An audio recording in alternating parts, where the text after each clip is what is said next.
Wealth without virtue is poverty disguised, for the Stoics taught that no treasure could enrich a soul corrupted by vice, and no simplicity could impoverish a mind fortified by wisdom. Picture the streets of ancient Rome, where senators' flaunted robes dyed in rare purple, where merchants weighed gold on shining scales, and where palaces towered over common homes. And then imagine a Stoic philosopher walking among them with calm dignity, neither despising the rich nor envying them, but carrying within himself a balance that the world around him often forgot. He knew that wealth could be a tool for good if guided by virtue, but a chain of misery if guided by greed. And in this tension lies the central question: how does one live with possessions without being possessed by them? To enter this question is to step into the heart of Stoicism, where the balance between wealth and virtue is not a theory for distant sages, but a daily practice, tested in every choice, every transaction, and every temptation of the marketplace. The Stoics did not demand that their students abandon wealth, nor did they preach that poverty was inherently noble. Instead, they insisted that virtue must always stand as master and wealth as servant, that riches could be welcomed but never worshipped, and that their presence or absence must not disturb the tranquility of the soul. Consider Seneca, one of the wealthiest men of his time, who held vast estates and influence in the Roman court, yet wrote letters reminding himself that silk garments and marble halls did not add to his humanity, and that a meal of bread and water could suffice when the mind was at peace. He trained himself to endure voluntary poverty, not because he despised his wealth, but because he feared enslavement to it. And through that training, he kept his fortune in its proper place, a means rather than an end. Contrast this with Marcus Aurelius, Emperor of Rome, whose every command could summon armies and shift the fate of nations, yet who in the privacy of his meditations reminded himself that riches and honors are fleeting, that only the alignment of the soul with reason endures, and that wealth without justice is but another form of ruin. These men lived in positions where gold and power flowed abundantly, yet they wrestled daily with the question of how to keep virtue as their compass, and their reflections remain as relevant today as they were 2,000 years ago. For in our own lives, though the forms differ, the struggle persists. We too navigate a world that glorifies acquisition, where success is measured by numbers in accounts and symbols of status, and where the whisper of more never quiets. The Stoic answer is not to condemn wealth, but to train the soul to remain unshaken by its presence or its absence, to use it when it serves the good, and to let it go when it does not. Imagine a craftsman in ancient Athens, earning modestly by his trade, who comes upon a sudden inheritance of coins. The world expects him to celebrate, to spend lavishly, to climb into new ranks of society, but he recalls the teachings of Zeno, that virtue is the only true good. He accepts the inheritance, but continues to live simply, using the wealth to support his family and aid his community, but never allowing it to define his worth. In that choice lies Stoic balance, where wealth is neither rejected nor worshipped, but integrated into a life where virtue rules. This principle challenges us even more today, for the marketplace has grown louder and the temptations more glittering. Yet the lesson remains clear, that he who has wealth but lacks virtue is poorer than the beggar, and he who has virtue but no wealth is richer than kings. To live by this truth requires vigilance, for greed disguises itself as ambition, comfort disguises itself as need, and luxury disguises itself as success. The Stoics counseled constant reflection, asking at each moment, what is within my control and what lies beyond it? Wealth lies beyond, virtue lies within, and the wise man invests not in the fickle tides of fortune, but in the steadfast fortress of character. Imagine again Marcus Aurelius seated in the imperial palace, surrounded by silks, marble, and servants, yet writing by lamplight that the universe is change and life is opinion, that all possessions pass like sand through the fingers, and that only the cultivation of justice, courage, temperance, and wisdom endures. In those words, we see the emperor reminding himself that the palaces are borrowed, but virtue is eternal. The Stoics believed that each day was a battlefield where wealth tested character. A gift offered could tempt a man into corruption. An opportunity for profit could lure him into injustice, and the loss of possessions could tempt him into despair. Yet the disciplined mind met each test with the same answer: virtue first. To take wealth unjustly was to be enslaved. To cling to wealth desperately was to be imprisoned. But to use wealth rightly and to part with it calmly was to remain free. Freedom for the Stoic was not the absence of possessions, but the mastery of self. Picture Epictetus, born a slave who owned nothing, yet who declared himself freer than emperors because his mind remained unchained. He taught that wealth is not evil but indifferent, valuable only insofar as it is used with wisdom, and worthless the moment it corrupts the soul. In his teaching, we see the ultimate Stoic paradox, that the beggar can be rich if he is virtuous, and the king can be poor if he is vicious. This paradox continues to echo across centuries, challenging each of us to ask whether we own our wealth or whether our wealth owns us. The Stoics offered practices to train this balance. They urged voluntary simplicity, not as punishment, but as preparation. To sleep on the floor when a bed is available.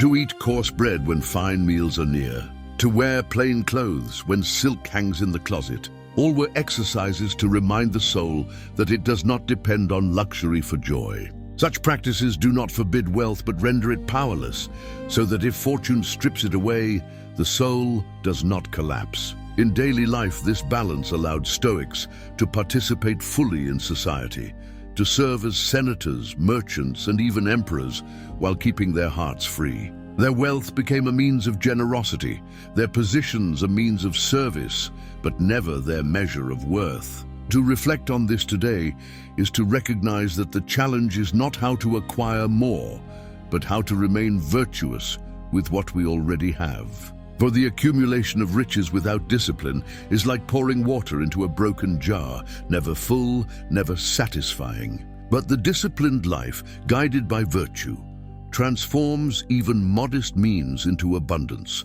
for the mind that needs little is already rich. Imagine yourself in your own life, facing decisions each day about money, work, and ambition. The Stoic lesson whispers across the ages, asking, do you serve virtue or do you serve desire? When you choose virtue, wealth finds its rightful place, sometimes present, sometimes absent, but never the master. In this way, the Stoics walked a path of balance, not fleeing the world, nor drowning in it, but living among its riches as free men, reminding us that the true fortune lies not in gold or marble, but in the strength of a soul aligned with virtue. This balance between wealth and virtue was not abstract philosophy for the Stoics, but a lived discipline that shaped their daily actions. For they understood that the greatest danger of wealth was not in possessing it, but in being possessed by it. Imagine standing in a bustling Roman forum where traders haggle and coins change hands, where voices rise in excitement over profit and loss. And in that noise, a Stoic pauses before a purchase, asking not only whether he can afford it, but whether it serves virtue. If the answer is no, he walks away, leaving behind not only the object, but also the invisible chain it represents. In this way, the Stoics transformed ordinary transactions into exercises of freedom, for every choice was an opportunity to affirm that character outweighed currency. They reminded themselves daily that gold is heavy to carry but easy to lose, while virtue is light to carry and impossible to take away. Seneca warned that possessions often end up owning the owner, and to guard against this, he practiced gratitude for what he had while preparing his soul for loss. He would ask himself whether he could be content if fortune stripped him of all comfort, and in rehearsing that possibility, he discovered a strange joy, for he realized that true wealth lay in needing less. Marcus Aurelius echoed this when he wrote that the value of a man is measured by the objects he pursues, and that to pursue virtue is to be rich. These teachings reveal that the Stoic approach to wealth was neither ascetic rejection nor indulgent embrace, but a steady balance, where possessions could be enjoyed but never worshipped, and where their presence could never outweigh the pursuit of justice, wisdom, temperance, and courage. This balance gave the Stoics resilience in times of abundance and strength in times of scarcity, for their happiness was anchored not in fluctuating fortunes, but in stable character. Consider Epictetus again, who, though born into slavery, taught with the authority of a king, reminding his students that chains on the body cannot enslave a free mind, and that a man who guards his virtue owns the only wealth that truly matters. His words strike us today with equal force, for we too live in a world of shifting fortunes, where the promise of wealth is loud, but the call of virtue often whispers. Yet the lesson remains that to choose virtue over wealth is to secure both, for virtue gives meaning to wealth, while wealth without virtue collapses into emptiness. Imagine modern life, with its glowing screens and endless advertisements urging more, always more. Yet recall the Stoic practice of pausing, reflecting, and asking, does this serve virtue or vanity? In making that simple inquiry daily, we begin to reclaim power from the marketplace and return it to the soul. We begin to see wealth as a river that flows through our lives, sometimes generously, sometimes sparingly, but always passing, while virtue stands like the mountain, steady and enduring. The Stoics invite us to stand upon that mountain, to watch the river without fear, and to use its waters wisely when they flow. They remind us that wealth can buy comfort but not character. It can purchase leisure but not wisdom. It can secure influence but not integrity. Only virtue can bestow these treasures, and once bestowed, they can never be lost. To live this way is to be rich in the deepest sense, for the man who owns his soul is wealthier than the one who owns the world. And so, as the day closes and the noise of commerce fades, the Stoic returns home, his purse perhaps full or perhaps empty, but his heart tranquil, for he has measured his worth not by coins, but by choices, not by possessions, but by principles. In this tranquility lies the true art of balancing wealth and virtue, an art as vital now as it was in ancient Rome, calling each of us to ask, as we walk through our own marketplaces of life, whether we serve fortune or whether we serve wisdom, and reminding us that in the end, only one of these masters can lead us to freedom. To understand how the Stoics balanced wealth and virtue in daily life, we must also look at how they viewed community, for to them, riches were not private trophies, but instruments to be used for the common good. Wealth in the hands of a virtuous person could feed the hungry, build schools, or fund the work of philosophy itself, but in the hands of one enslaved to greed, it became a poison that spread injustice and corruption. This is why they insisted that money is never good or evil in itself, but always shaped by the character of the one who holds it. Imagine a Roman senator who possesses great lands and abundant resources, yet instead of spending them in endless banquets, he uses them to provide grain during a famine. His action reflects the Stoic teaching that fortune is entrusted, not owned, and that true honor comes from service rather than indulgence. Marcus Aurelius embodied this principle as emperor, often choosing to place the needs of his people above his own comfort, reminding himself in his meditations that what benefits the whole cannot harm the individual who is part of that whole. In this way, wealth became a tool of justice when guided by virtue, a reminder that possessions were not chains of selfishness, but opportunities for generosity. Seneca, though wealthy, wrote often about giving, declaring that the value of a gift lay not in its size, but in the intention of the giver, and urging his readers to share without expecting reward. For in that selfless act, the soul is enriched.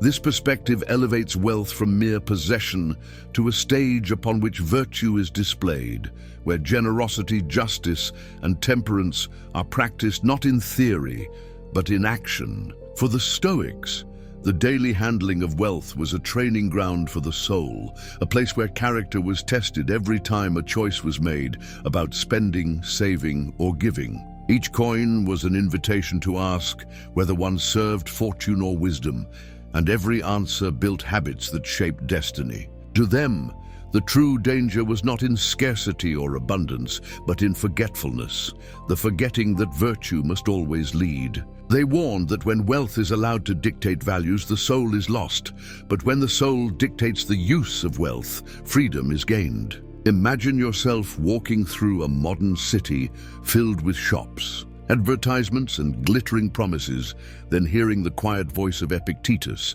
asking, "Will this purchase serve your character, or will it serve your vanity?" In that moment you realize that the Stoic balance is not ancient alone, it is eternal, for the temptations may change in form, but not in essence. Just as the Romans faced golden cups and silk garments, we face glowing devices and endless upgrades.